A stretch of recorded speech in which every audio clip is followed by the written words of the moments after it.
qui va nous prendre 5 jours d'affilée. Dans les thèmes, qu'il y ait sur moi, je t'ai pris une double portion de ton esprit. Amen. Amen. Je vous assure que ce thème, sincèrement, c'est tout un chantier. On peut partager ce sujet même pendant un mois. Plein de bonnes choses, des révélations,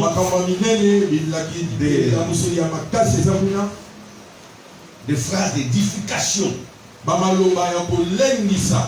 Amen. Amen. Et moi-même, ce matin, il y a des choses que j'avais préparées toute la semaine. J'ai feuilleté encore. J'ai vu qu'on a tout intérêt de poser des bases solides. La vie chrétienne, au travers cette parole. 2 Rois chapitre 2. Nous allons lire du 1er au 10e verset.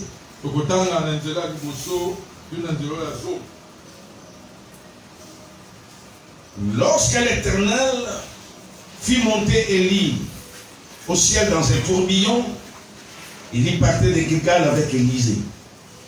Élie dit à Élisée, reste ici, je t'ai pris, car l'Éternel m'envoie jusqu'à Bethel. Élisée répondit, l'Éternel est vivant et ton âme est vivante. Je ne te quitterai point. Et il descendit à Bethel. Les fils des prophètes qui étaient à Bethel sortirent vers Élisée et lui dirent, sais-tu que l'Éternel enlève aujourd'hui ton maître au-dessus de ta tête? Et il répondit, je le sais aussi, taisez-vous. Élisée lui dit, Élie plutôt lui dit, Élisée reste ici, je t'ai pris, car l'Éternel m'envoie à Jéricho. Il répondit, l'Éternel est vivant et ton âme est vivante, je ne te quitterai point. Et ils arrivèrent à Jéricho. Les fils des prophètes qui étaient à Jéricho s'approchèrent d'Élisée et lui dirent, sais-tu que l'Éternel enlève aujourd'hui ton maître au-dessus de ta tête? Il répondit, je le sais aussi, taisez-vous. Élie lui dit, reste ici, je te prie, car l'Éternel m'envoie à Jourdain. Il répondit, l'Éternel est vivant et ton âme est vivante, je ne te quitterai point. Et ils poursuivèrent tous de leur chemin. 50 hommes d'entre les fils des prophètes. Voilà. 50 hommes. Il y a des choses terribles ici. Là, nous allons frôler la Pentecôte. 50 hommes d'entre les fils des prophètes arrivèrent et s'arrêtèrent à distance vis-à-vis. Et eux deux s'arrêtèrent au bord du Jourdain. Alors Élie prit son manteau, les roula et en frappa les eaux qui se partagèrent ça et là, et ils passèrent tous deux à sec. Lorsqu'ils furent passés, Élie dit à Élisée, demande ce que tu veux que je fasse pour toi, avant que je sois enlevé d'avec toi. Élisée répondit, qu'il y ait sur moi, je t'ai pris une double portion de ton esprit. Élie dit, tu demandes une chose difficile, mais si tu me vois pendant que je serai enlevé d'avec toi, cela t'arrivera ainsi. Sinon, cela n'arrivera pas. C'est la parole du Seigneur. Nous rendons grâce. Voilà. Voilà, pendant les 5 jours, nous allons tourner tout autour de ce passage. Je ne suis pas le seul, il y a d'autres pasteurs qui vont intervenir. Amen. Amen. Voilà. Ce matin, en lisant ces passages, c'est quoi on fait? C'est l'histoire d'un maître avec son disciple. C'est l'histoire également d'un père avec son fils. Le maître qui arrive à la fin de sa mission, à la fin de son ministère, et maintenant il devait être enlevé. Mais à côté du maître, il y a un enfant qui est là. Voilà. Du nom d'Élisée. Et il devait être enlevé. Élisée qui était à ses côtés et qui était même qualifié d'un garçon de course. Voilà. Un garçon de course. Il est resté auprès d'Élie. Celui qui accompagnait Élie. Celui qui, en d'autres termes, était également cet homme dans ce qu'il était en train de faire. Et maintenant, le maître devait partir. Le maître devait être enlevé. Alléluia. Amen. Mais bien aimé dans le Seigneur. Ça, je ne vais pas parler de ça aujourd'hui. Vous savez, la finalité de cette histoire, c'était quoi? C'était le Jourdain. Amen. Amen. Tout s'est passé au niveau du Jourdain. Moïse raconte que avant le Jourdain, il devait passer par où? Gilgal. Et il y a une grande histoire avec Gilgal. Alléluia. Amen. Je me réjouis même ce matin. Pas de Jourdain sans Gilgal. Si tu ne passes pas par Gilgal, tu ne vas non plus arriver à Jourdain. Mais à part Gilgal, comment on va développer cela? Que Dieu nous donne le temps. Amen. Amen. Je sais que la semaine prochaine, je suis tellement chargé. Vous êtes déjà à 8 heures, on va intervenir partout, les marchés, là-bas, vers Cité Verte, vraiment. Que Dieu nous donne le temps. Même après les séminaires, nous voulons que Dieu nous garde. Amen. Amen. Ils sont passés également par Bethel. Il a une histoire. Masolo et Fanny, na Bethel, na Gilgal, et Goyane et Liboso, il y a Nani, il y a Jourdain. Et après Bethel, c'était Jéricho. Jéricho également son histoire.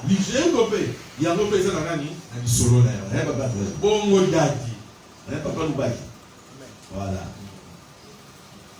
Je t'ai manqué, je t'ai pas vu, ça fait combien de temps? C'est pas un mois, c'est pas un jour. J'ai trouvé ton Alléluia. Amen. Voilà. Il devait passer par ces 3 étapes-là. Et Jourdain n'a été que la finalité. Je dis ce matin, je ne viens pas ici pour voir des gens tomber. Non. Amen. Amen. Confirme ce que nous pouvons croire. Mais je viens pour mettre des bases. Pour mettre des fondements. Alléluia. Amen. Alléluia. Amen, papa. C'est important. Alléluia. Amen. Je vais même nous annoncer une bonne nouvelle à la fin. Ça sera avec ce message. Que Dieu bénisse une personne ce matin. Mais papa, écoutez ce qui m'a beaucoup impressionné. À chaque fois qu'Élie disait à Élisée, reste ici.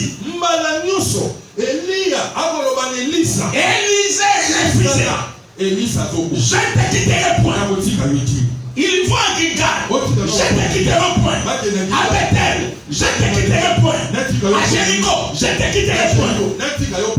Alléluia. Amen. C'est là où le Seigneur veut que nous puissions commencer ce matin. Avoir être plongé dans des miracles, dans des guérisons, dans la puissance de Dieu. Je ne te quitterai point. C'est ce qui nous intéresse ce matin.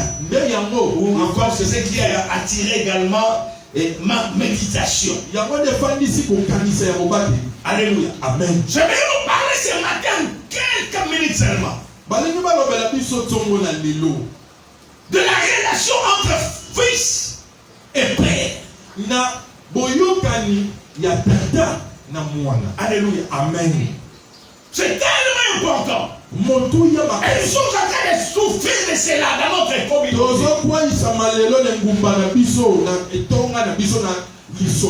Comment nous sommes en train de nous comporter envers nos pères. C'est là notre questionnement de ce matin. Alléluia. Amen. Vous avez besoin d'une double portion. Cela n'est pas un problème. L'Éternel a déjà pourvu pour cela. Alléluia. Amen. Mais je viens nous dire, avant d'arriver là-bas, même la double portion, la question c'est quoi? C'est une bénédiction qui était réservée à tous ceux qui étaient appelés premiers-nés. Mais si nous voulons la double portion, moi je viens ce matin, je viens nous annoncer, au-delà de la double portion, vous allez vivre quelque chose. Il y a un prix à payer. Vous voulez la double portion, mais il y a un prix à payer. Si vous n'arrivez pas à payer le prix, vous n'allez non plus vivre ce que vous attendez de Dieu. Aujourd'hui, beaucoup veulent passer par la voie de la facilité. Eux ne veulent pas payer le prix. Ils ne veulent pas les épreuves. Mais ils veulent à tout prix être bénis. Ils veulent à tout prix être élevés. C'est ça le problème aujourd'hui dans nos églises. Amen. Un bâtiment qui va être fort, on doit s'assurer qu'on a creusé dans la profondeur. Alléluia. Amen. Plus les fondements sont solides, le bâtiment également sera stable. Alléluia. Amen. Raison pour laquelle, Papa Trésor, nous voyons aujourd'hui des gens qui sont bénis. Exactement, ils sont bénis par Dieu. Mais sauf qu'ils n'avaient pas de fondement qui était solide. Voilà, ils sont bénis aujourd'hui. Après 3 mois, ils plaident. Après 6 mois, ils plaident. Parce que leur vie n'est pas basée sur la parole de Dieu. Alléluia. Amen. Bien-aimé, la relation entre fils et père, c'est une relation importante. Tu ne peux pas recevoir de ton père quelque chose si tu n'entretiens pas de bonnes relations avec ton père. Je crois que quelqu'un est d'accord avec moi. Amen. 200% d'accord. Merci, papa. Si vous n'avez pas de bonnes relations avec le père, n'attendez pas également à être béni par le père. Et je vais dire à une personne, dans la vie, tu as besoin de la bénédiction de ton père. Je ne parle pas de la bénédiction de ton oncle, de ton frère, de ta soeur. Mais dans ta vie, tu as toujours besoin d'être béni par ton père.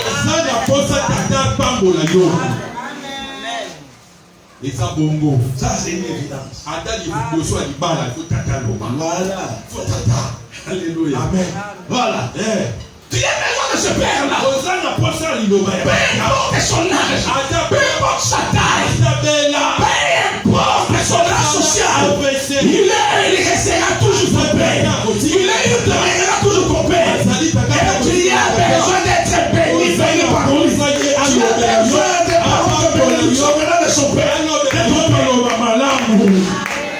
Amen. Et ça, bon, papa. Merci, moi. Moi, les gens, ils appellent pas même militaire. Parce qu'on a des problèmes là. Bon, donc, quoi, il s'agit même de d'Élysée. Le père devrait être enlevé. Mais j'ai remarqué quelque chose. Il n'a pas abandonné le père. Il est resté attaché au père. Malgré tous les découragements des gens. Le père sera enlevé. Alléluia. Il fermait ses oreilles à cela. Il est resté attaché à son père. Lui s'attendait quelque chose à recevoir de son père. Alléluia. Ça, c'est la vie d'Élysée. Alléluia. Amen. Voilà. Il y a deux éléments importants que nous voulons partager ce matin avant de finir le message.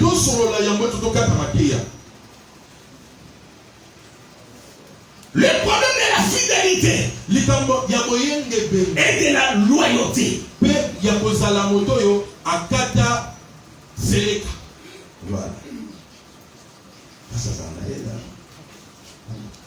La fidélité, c'est la qualité de quelqu'un qui est fidèle, qui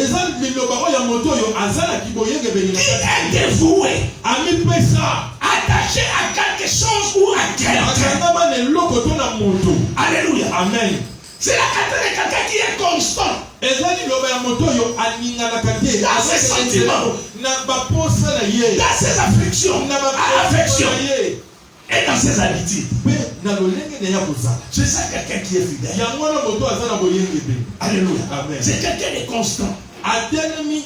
C'est quelqu'un qui ne bouge pas. Alléluia. Peu importe les épreuves qui arrivent. Alléluia. Amen. Il a remarqué que son père devait être enlevé. Il est resté fidèle à son père. Il est resté constant. C'est très important. Église, écoutez-moi ce matin. La plupart des temps, nous sommes en train de pleurer. Pourquoi? Mon remarque aujourd'hui, bon nombre de chrétiens, ils ont des problèmes avec leur père spirituel. Amen. Pour ne pas achever avec le père biologique. Amen. Amen. Amen. Amen, papa. Tous nos voisins savent, ça ne va pas. Tout ça casse ou bien ça passe. Les deux, vous allez ça passe, ça casse. Alléluia. Amen. Voilà. Merci mon ami. Oui, papa. Amen. Amen. C'est là le problème. Voilà. Voilà. Et tu as un problème sérieux. Je crois que tu as déjà lu Éphésiens chapitre 6. On t'a quand même il y a un autant de récitation. Enfant. Obéissez. Tout ça. Alléluia. Amen. Mais combien aujourd'hui? Boni lelo. Obéissez encore à leurs parents. Obéissez à leurs pères spirituels. C'est là où tu as un problème. Voilà. Bien aimé. Si tu ne veux pas aller loin dans la vie, j'aimerais t'informer. Commence à avoir des problèmes avec ton père spirituel. Tu verras là où tu vas finir. J'étais avec le Conga, ça fait 3-4 jours ici.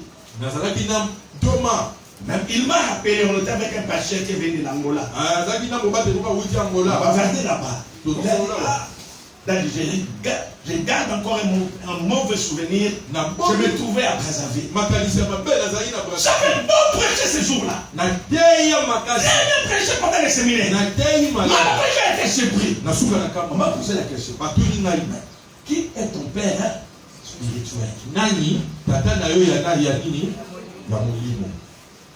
C'était à l'époque où on avait un peu de divergences. Il a dit, na ma terre, nous sommes Et là, et tu l'as raté tout lui. Et si Lingala, Il a raisonné Brazzaville, il s'est décidé de venir réconcilier avec son père. Pour vous, Kuna, à quel makasi, mais maintenant, ici, il pour la ligne. Batounia tata bolimo na yo, nani? Azongi ya monike, maté eza sur la famille. Yaya! Soki ozana papa te, ozana pete lobi babenga yo papa. Amen. Ta père est dérangé. Amen. Alléluia. Amen. Tout celui qui veut être appelé père. Oh, il y a bien Il doit commencer par avoir un père dans sa vie. Il y a bien pas ça, tata na bobo inaye. La logique. Sikoyo ozana papa te. Yo sikoyo olimba benga yo papa, olimba benga yo mama, ozana na mama te. Bien amen. Molinga moi. C'est une interpellation. Et ça C'est ce que m'a dit son gamin. Vous allez plonger dans le fleuve de l'onction. Vous allez commencer à parler la langue, à crier ici pendant 5 jours. Mais la base c'est ici. La base. La fidélité à Dieu. La fidélité à Dieu, c'est tellement important. Et la loyauté à l'homme que Dieu a établi, c'est également important. Alléluia. Amen. Aujourd'hui, bon nombre, soi-disant des enfants de Dieu, ils ont rejeté les pères spirituels.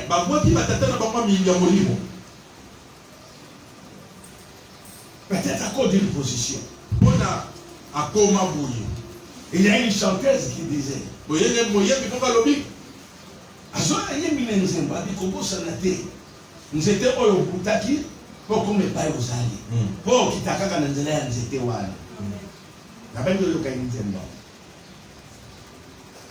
faites attention. C'est ça le danger de l'église. Les enfants qui prient. Mais ils ont des rancœurs, des rancœurs envers leur pasteur. Les pères spirituels. Alléluia. Bien-aimé. Comment ça n'a pas origine dans l'autre. Même tous ceux qui sont en train de crier aujourd'hui. Moi, je vis un enfant de l'église ici, elle chantait, elle a quitté l'église, on a eu zéro problème, zéro, j'ai mis bien. Ma Bible en main. Elle est partie. J'ai envoyé papa nommer pour le suivi. Elle n'a rien répondu. Mais ce qui m'a étonné, parce que lorsqu'elle était ici, papa Trésor, elle se disait c'est pour les problèmes de voyage. Mais je remarque que 200 après, depuis qu'elle est partie, elle n'est même pas encore arrivée à Kassangoul. C'est ça. L'immaturité. L'immaturité. Alléluia. Amen. L'immaturité. Un enfant qui est sage devra tout faire dans sa vie à recevoir les paroles de bénédiction de la part de son père. Même dans la vie familiale, même papa na yo ya ndakuana salaka nyonso aloba maloba ya malamu na tina na bomoi na yo. Amen. Amen. Peut-être ça peut vous déranger. Papa ou pas que vous déranger. Vous savez, il est encore fiancé. Il m'a amené une fille ici, une sœur. À ce qui est bon. Papa Zaka est au hôtel. N'est-ce pas? Non, moi, je suis un pilon de sous-soutien. Biloni Bali en tout cas est sympathique. Même si on va comme ça, on va faire les bengaïs. Ah, bon, affaire alors. Bon, moi, je vais aller au Fokota. Depuis la divagation, pas dans le mais c'est beaucoup aimant. Les rayons qui n'a tout ça. Amen. Amen. Laissez-moi encore une minute. Bon, peut-être ça va y ça, il m'en renard. Donc, moi qui n'ont pas commis. Sur la scène, quand on a tenu ma jaël, ma zata, na ba divin. Bana kito courant. Ba divin na ba jaël. Na ba dan. Moi, voilà. Le coca. Je vais dire merci. Merci pour le papa. C'est parce qu'il m'a écouté. Je dis sincèrement. Il ne fait rien. Je ne dis pas sans m'avertir. Mais il commence par me demander la permission. Je me souviens. Avant qu'il aille à l'ISC. Papa, est-ce que tu peux m'autoriser d'aller continuer les études?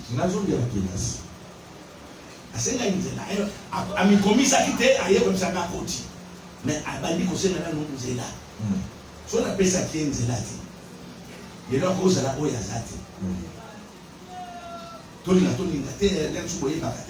c'est un grand conseiller dans le cabinet de la ministre. Et non, ici, nous avons changé de cabinet ici.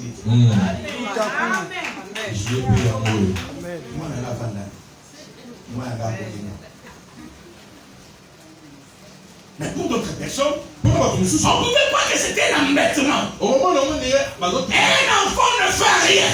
Sans viser à son père. De façon à demander à son père. Alléluia. Amen. Mais ça, on dit ça dans la terre. Yo que nous sommes à Kamno, c'est simité. Papa n'a rien suko yo adjoint ngamu. O papa mubali mo waya na comprenez na moni le loko mi boyo moni na vimba ki na tout dans qui te bezaki. Abete ki ngamu makofi. Suko ngana sena ba no barelio makofi. C'est ça le comportement du fils. Yango wana nde etamboli ya bana o biso tozali lo. Olobi amen aussi. Amen. C'est ça le problème. On s'engage dans les histoires sans que le père soit avisé. Et lorsque les choses ne tournent pas, c'est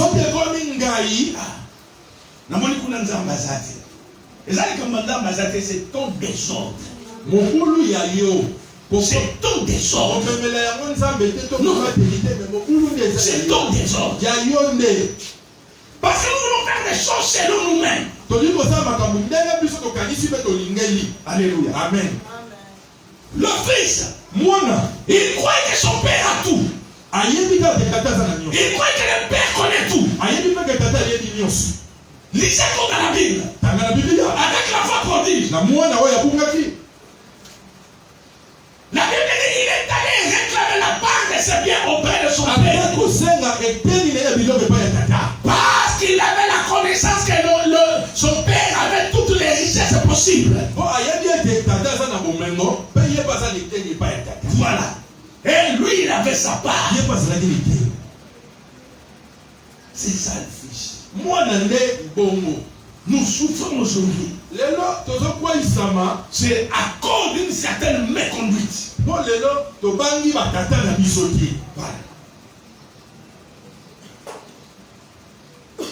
Oui, mais nous sommes dans le ressemble là, mais passer à éviter, dire nous avons à combien. Il y a la même chose, c'est la yéba. Ce qu'on a yéba, c'est qu'on a payé.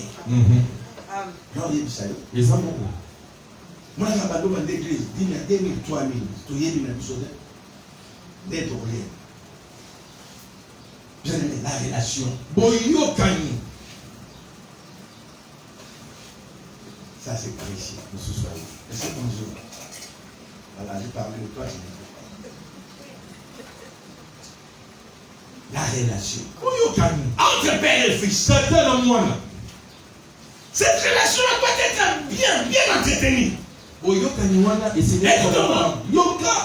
suis en train d'énumérer quelques 3-4 points. Le fils accepte les reproches de son père.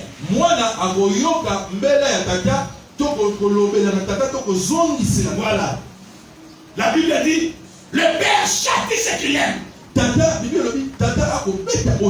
Alléluia. Amen. Bien aimé.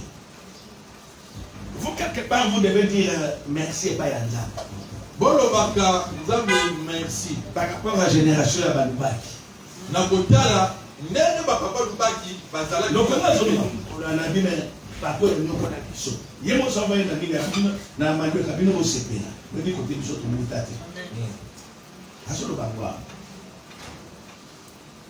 Ngala tino ko sa musalati. Nzam. Oya go pesa na mbote to so la ngana yo. Invité hein. On a regardé nous na mama tu mabe. Mais lelo yo même si on tourne la tout c'est kaka mais c'est là. Ma ko c'est lo sangue. Dada vikani ya vieillard. Faut pas kakana. Faut pas kakana. Des enfants qui n'acceptent pas les reproches. Bien-aimés, lorsqu'on vous reproche pour votre bien, il y a certaines choses que nous ne recevons que de l'église, pas de notre famille. S'il vous plaît. Alléluia. Amen. Nous aurons la facilité de vous dire, de vous redresser, de vous corriger. Mais votre papa, votre maman n'a pas le temps de le faire.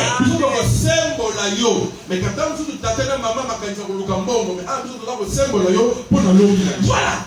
Et c'est pour votre bien. Demain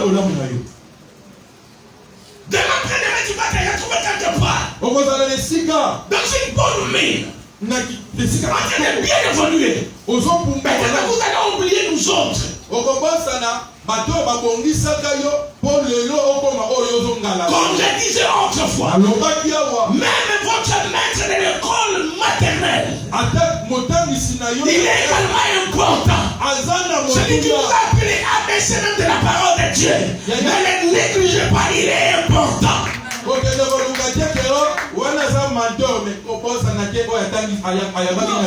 Jean 3,16. Voilà.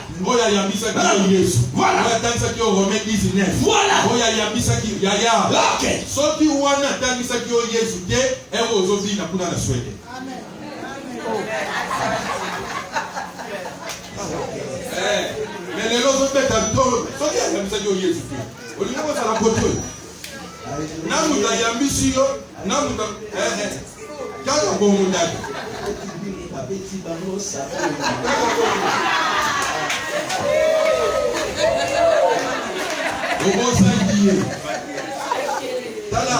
Maître primaire, elle est professeur à l'université de Valais. Oui. Si on est français, ma belle en primaire, à une université, et on va comme essence, mais licencié. Mais Fétino. Ah oui. C'est la passe. Déjà, il passe. Ma caméra lui va l'éteindre. Alléluia. Amen. Ne négligez pas. Pourquoi Dieu? Celui qui vous a enseigné les choses élémentaires. Les choses élémentaires de la Bible, ne les négligez pas. Il est important. Il a investi en vous. Tala, alona atia eloko. Soka salanga motie, mais yo mawa. Alléluia. Amen. Amen. Et voilà pourquoi. Talatina. En plus, lorsqu'il est reproché par le Père, Soti-moi la tata l'obédi. il s'est dit, Ami le l'obédi. Père a toujours raison. Tata Zakaka. Il a toujours raison. Tata Zakaka na solo. Il ne peut donner du tort à son Père. À pourquoi il s'attata ke? Parce qu'il est fait pour ton bien. Il est fait pour ton avancement. Pongala kende liboso. Bien-aimé, vous voulez aller loin. Payez dans ce prix-là d'être reproché. Acceptez également les reproches. Celui qui refuse les reproches ne va pas avancer dans la vie. Alléluia. Amen.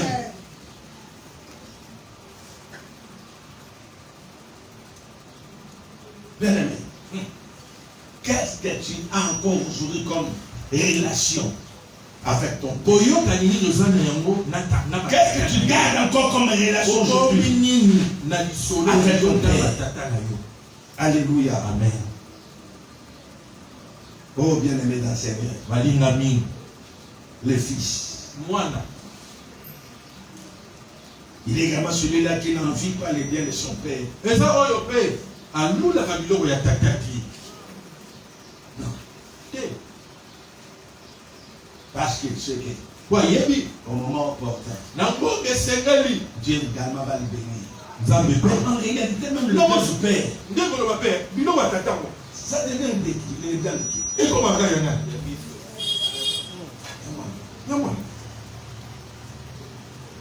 Bien-aimé, nous voulons ce matin, par la grâce de Dieu, choses changées dans notre église. Le respect à nos leaders. Le respect à nos pasteurs. Alléluia. Amen. Je vous dis, c'était le jeudi passé. J'ai fait ça. Ce n'était pas de manière express. Je suis monté à Bekaozi. Non, mais j'ai dit, ça m'a même dérangé. Il venait juste de finir quoi c'était une journée de prière, l'intercession. Lorsque ces enfants m'ont vu, il y a mon boulot et continue.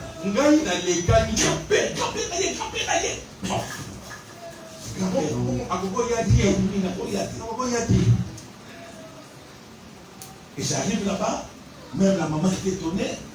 Pourquoi de ma visite? J'ai dit non, je vous ai écrit l'autre fois, quand j'avais fini le séminaire, qui devait passer par papa.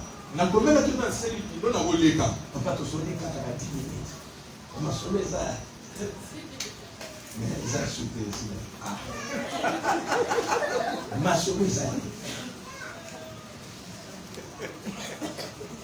Papa, ma sauvé ça. Bah non, c'est pas le meilleur. Déjà que ma sauvé. Oui. Je suis sorti de la maison, je suis pas mon cas, ma église. 10 minutes, 10 minutes, 15 minutes. Ma chose est sur 300 dans ma boue. Oh, ça va? Non. Ça va. La maman est ici. Les années il est ici. Apprenez à maintenir la relation. S'il vous plaît. Alléluia. Amen. C'est important.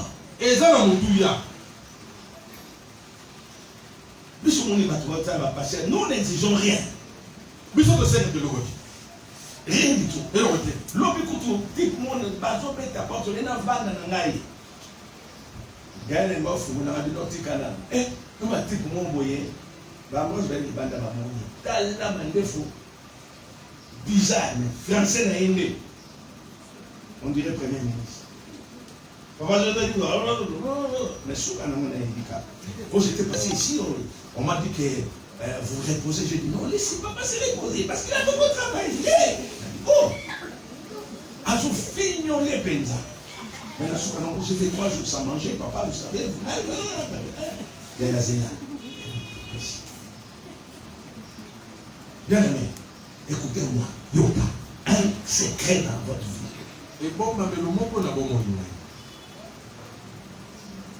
C'est pas une obligation. Yekola kocha esengo. C'est bon pour ya papa na yo. C'est pas ça tata. Pourquoi je suis papa ba qui na tongo en tout cas yo bon ça va pas nous. Allez qui na tongo. Alors on papa non qui nous a même qui nous les kawa. Je veux passer. Il est passé, bien aimé. Et puis, les prières au Kanamis. Il est passé. La prière au fond de la mise. Quand je vais réussir, je me suis dit, est-ce que moi je suis cambiste? Ah, je ne suis pas cambiste. Dans mon aïe, mon bon. Il y a des écoles qui se spécialisent dans la Matanzambi. Amen. Il y a des gens qui ont beaucoup de makasi. Même si vous avez un kako, il y a même un Bible bien. Même le père que tu as, nous avons besoin il faut dire à ma carte. Comment nous avons besoin de nous? On va la carte bouiller, non présenter. Bakuluna bakena yo, batiki yo bakena mbo. Mais ce n'est pas ma belle. Comment vous savez se contredire là? Le meilleur investissement. C'est dans le travail de Dieu, c'est dans l'œuvre de Dieu. Dès qu'on a un mécanisme, on a des locaux. Dans la danse, on a bien la terre. On a des choses. On a des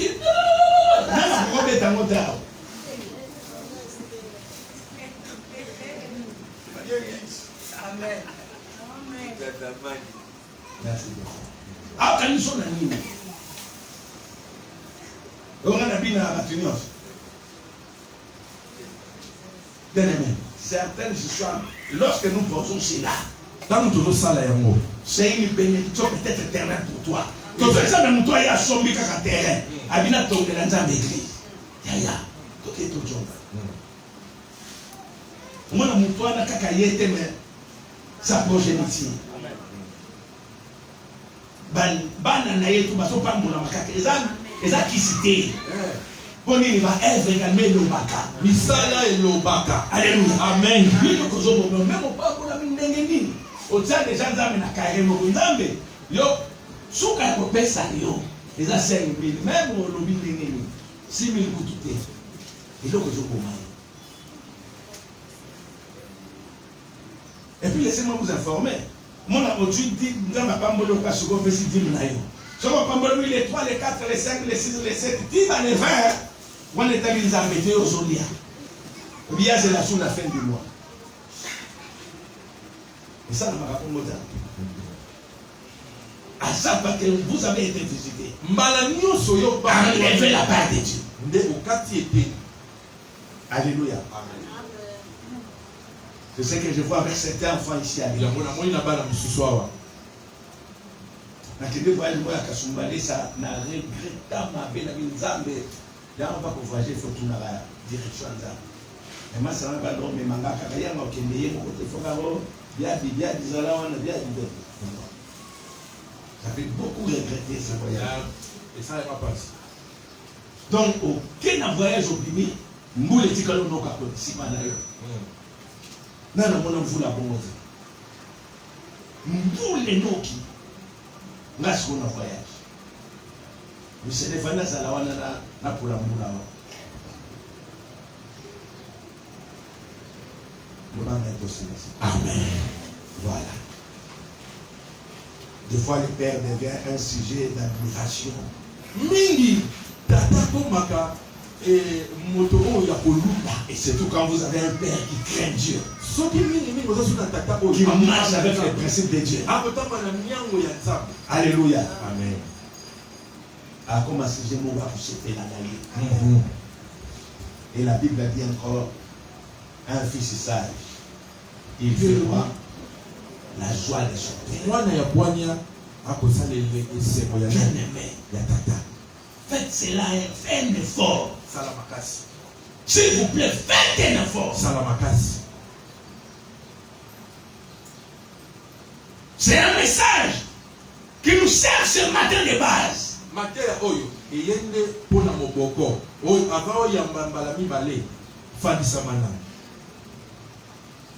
C'est important. Tu ne peux pas prétendre aimer Dieu. Si tu n'aimes pas, lorsque l'Éternel est établi devant toi. Non. Toi, tu ne vois pas.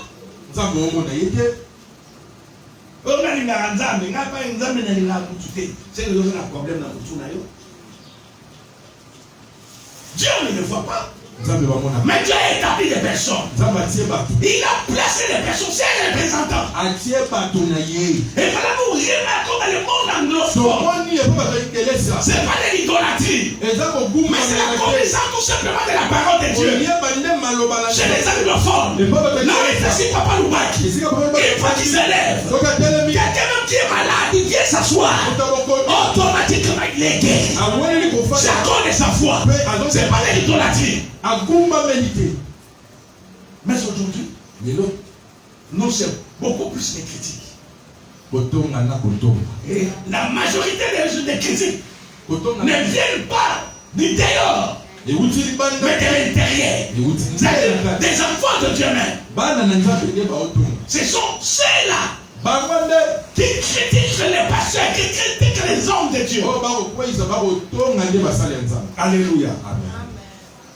Bien aimé, écoutez, dans Luc, chapitre 16, je crois verset 12. Là, on va finir et on prie. Luc chapitre 16. Luc 16, 12. Commencez même au 11. Si donc vous n'avez pas été fidèles dans les richesses injustes, qui vous confiera les véritables. Si vous n'avez pas été fidèle dans ce qui est à autrui, qui vous donnera ce qui est à vous? Amen. Voilà. Celui qui est fidèle dans les moindres choses, verset 10. Il est aussi dans les grandes. Et celui qui est injuste dans les moindres. Dans les moindres choses, il est aussi dans les grandes.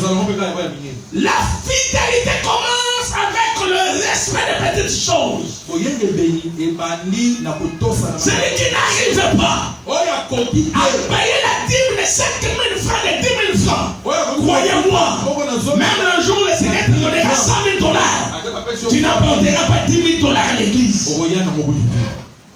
Tu ne le feras pas. Amen. Voilà. La fidélité dans les moindres choses nous introduit maintenant à voir des grandes choses. Soyons fidèles dans les petites choses. Soyons fidèles dans les petites choses que Dieu nous donne. Soyons fidèles dans notre communauté. Alléluia. Amen. Et demain, Dieu nous donnera une grande église. Dieu nous donnera un grand terrain où nous allons bâtir une église moderne. C'est bien d'envier d'autres. Amen. Amen. Mais nous devons travailler également pour que demain après demain, Dieu également nous donne la nôtre. Une grande église. La fidélité. Dans des petites choses, les chrétiens étaient fidèles. Amen. Dans des petites choses, le respect des jours de prière. Voilà. Le calendrier de prière, l'horaire de prière. Il y a ceux-là qui ne viennent que les dimanches. Et après, on attend les dimanches prochains. Ça, c'est l'infidélité. C'est de l'infidélité. Soyez fidèles. Même dans les programmes de l'église. Soyez fidèles. Dans les services de Dieu. Alléluia. Peut-être que tu es en train de rêver un jour. Tu peux dire apôtre, pasteur. Regarde ce que tu fais de ce que Dieu t'a donné aujourd'hui. La Bible dit, si vous n'avez pas été fidèle dans ce qui est à autrui, qui vous donnera ce qui est à vous. Soyez tout d'abord fidèles à la vision qui est en cet endroit, à la vision qui est en ce lieu. Si vous êtes fidèles à cette vision, même après demain, Dieu quand vous donnera une grande vision pour vous. Amen. Alléluia. Amen. Alléluia. Amen. Bien-aimé, Dieu ne nous demande pas, Dieu ne demande pas à tout le monde d'aller commencer à bâtir une église, ça non.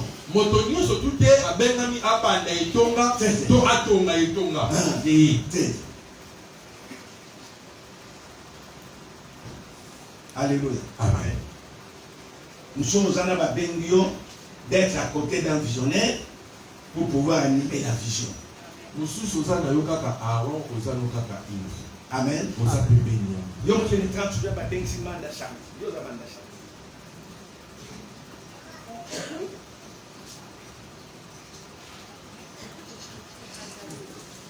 Nous sommes en bien. Tant nous à côté, tout le monde a bien visionnaire. Mais l'étoile n'a pas salini et péri. Soki olomwe pembeni ya visionnaire. L'étoile n'a pas salini et bomam. C'est important. Les âmes autour ya babuzu vi na bango eza bongo. Mais on nous a bien. So baza pembeni ya leader. Bon, ozo pel. On a bien. Chef du gouvernement. Ozo pel. So olomwe pembeni. Leo longa pembeni ya lokola ba débrancher yo. Nia wazole na natine. Ba ke na nia wazole na natine. Alléluia mikolo nyonso. Alléluia mikolo nyonso. ozopela samba buna lelo balamba mpe na mabanga oyo batiaka mpe na kopo ekwa olobi amen. Amen. C'est important. Yaya, eza na motuya. Bien-aimé, nous terminons par dire. Je nous recommande ce matin un attachement fidèle à lui. Vous savez, Élisée, il est le type même du Dieu le Père.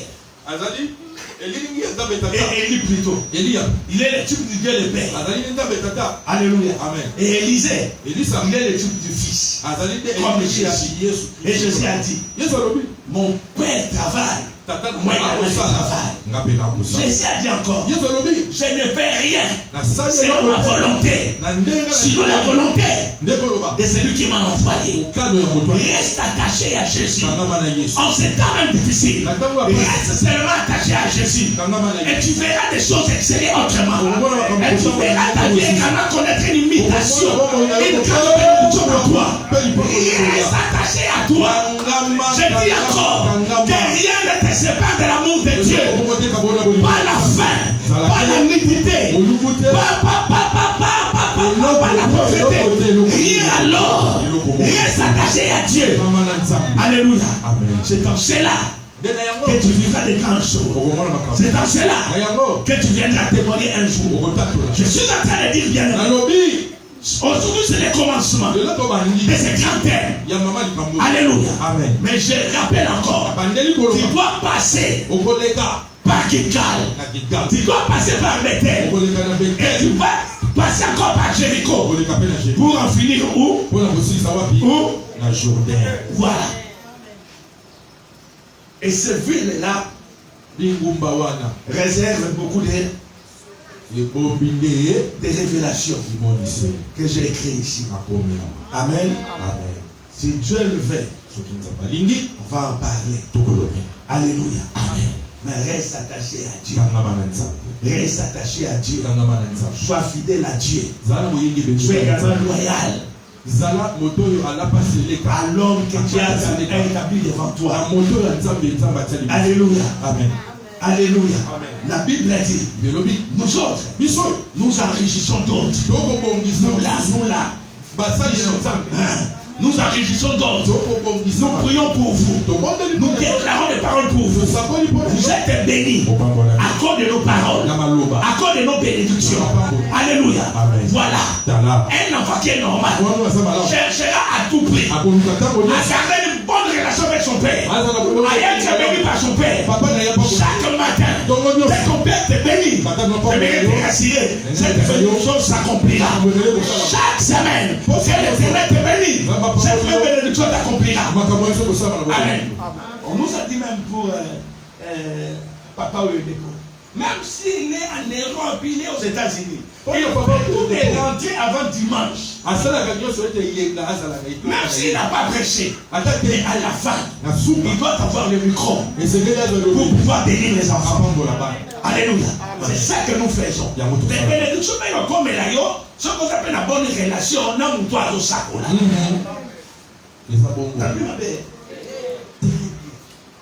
Mutazo pambola yo. Soki oza na relation madame na yete. Yaya, ego simba yo te. Ezo lokola mai ebimi, mais comme na nzela, bacho eza na mabanga. Et comme na yo te. Ou bien zo pa muto koti na douche na mwebi lamba, mo suis parapluie oti. Eh, reji dezo oye, to fute moi de joie mai yango to suka bi na mboko. Ozo polate. Mingi tozo polate parce que on a des parapluies.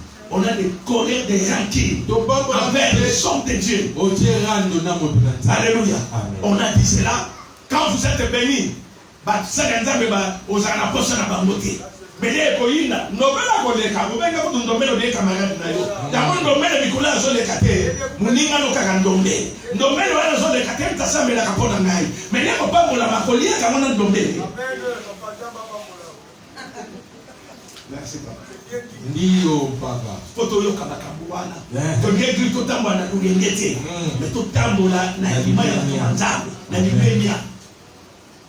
On a besoin de ces gens-là quand nous avons des problèmes. Sominyo ke koti obengi bakobumisani mbolo bakokota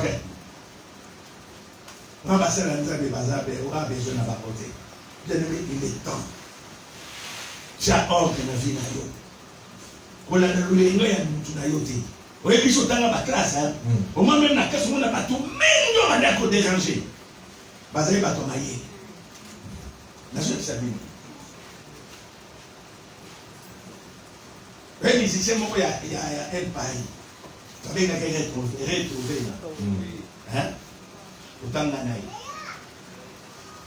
na ye na sio kitambo tukende tina tene ilongo kama shande ni kutakuta musique un gars très intelligent maisha bokombe wa 3e 4e période abeti ba calculer bien a passer déjà classe bino le préparer l'examen à te Brazzaville akusomba iloko base ba sous-vêtements ayozoteka azodéranger bino mais garçon na soki examen bandi on a tongo azana nini oyo pepinière on a pour moi ça wana non na pepinière akota pepinière tongo tipo élève oyela bino examen ba benga ba cours à mémoire emba azonyonga bino on a 60 50 55 voilà c'est sur l'année c'est na leki na te braza bino botika kubunga batu nzu bazana kumona keba na ye yo mona kaka boye mona na puzu ba Nikodem basala parce que nous bomsale na pasta azene bien mais yo tikaka na yando yo baba ye okomona yo komona azome moja lisanga mais on deye sa baluka kala keba na batuana yo mona kaka parce que non pas l'église na biso le babino ko les ala kapenda te hein so les ali kaka bongisa mona moi groupe à 3-4 personnes beta ka ba gentil mais ba ya kaka ba longa ka pete batuana. Donc, c'est pas dans la loi de sécurité. Donc, il m'a camoué. Donc, on va nous voir, parce qu'on a des bâtiments à Mouboulou l'église. Mais c'est plus mon colonel, la bus, on a la retraite, on a dit ça il y a 5 jours, 1982. En pleine retraite, groupe Kaka Sel, Basangani, Babi, il y a tombé de cette église là pourquoi. Particulièrement, la mosse, mon bataille, serre mon bataille. Ils ont connu ma tête. Là, c'est côté à Kakaboye, bah, moi, c'est le bon mappé, bah, c'est les réunions. Bah, les nous, on y va, sur la porte. Les gars, on est prêts à pourquoi papa, il t'a dit,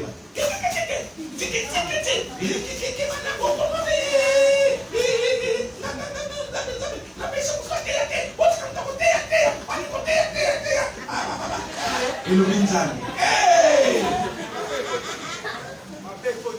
D'être projet à l'Indiaka, avec Polycar, Zafi, Chaboya. Bengana, Milimu Mabena, Boutouana. Et pas y a commencé à prophétiser. Mais madame, vous avez prophétisé 4 ans à Titobima. Et qu'elle n'est pas libérée. Pour ça, vous semez les ordres de l'église. Yaya, il salut personnel. Le pico, quand tu souffres, tu es seul. S'il te plaît, lorsque les choses ne marchent pas, bien aimé, au jour où on passe, on a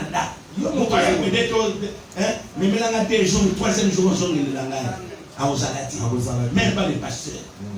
Voilà, tu as tout intérêt. Et c'est là, il y a yo. Au Banda, au Bongisa, la Sona Yo, on a maté à l'élo ya Moa. L'obile Bokuya, au Bakukanga, Bagangi. On va t'attaquer, au Titi. On va t'attaquer, au Sana. L'obile Bokuya, Lobby. Mais les lotis. Les lotis sont en fin de yo, malade. On dit qu'il va dire Futayango. Beaucoup. Son abîme avait dit Sanga. Vous en avez un de Nadadi. Lukada. Vous en avez un de papa Lubaki. Lukada. Vous pouvez pas dire non pas Dombele. Lukada. Et ça c'est. On lui a soki ezali ba jour nyonso oyo molimo mpe koyate ekoyate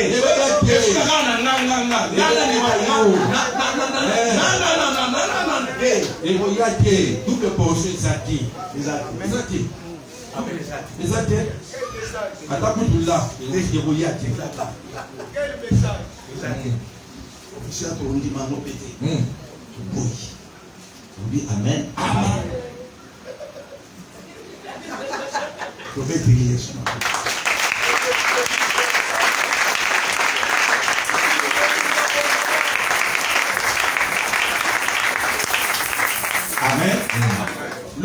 qui va noter.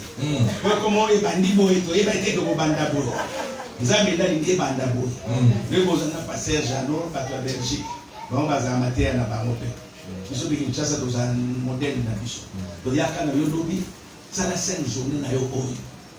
Oui, puis les gens madame n'a pas non parce que tous autres qui ne vont les 30. Donc ils ont vraiment 6 mois, ils ont charnière. Pour toi entamer les 6 derniers mois. Nous allons parce que le jeudi, et vous allez bien. Par le Bakayebi, moi en principe, les 30 semaines où il faut dans la vie, semaine à la une semaine de patriarche. Nous avons sur le Congaté, nous avons bâti le soir, tout ça, nous allons avoir les 30. Dans la semaine patriarche, nous avons en juillet. Donc, il y a qu'à bon de la Zambé. Vous avez tout ça, nous suffit. D'ailleurs, vous allez la boulimie pour la vie na yo. Vous avez la mawa pour la vie na yo. Vous avez un biso. Vous avez un problème sur vos opérations. Non, vous n'avez pas qu'à l'écart. Même à toi, il y a un régime des hommes avec un économie soutenu. Donc, conscience na yo ezal. Amen. Donc, cannabis tout ça.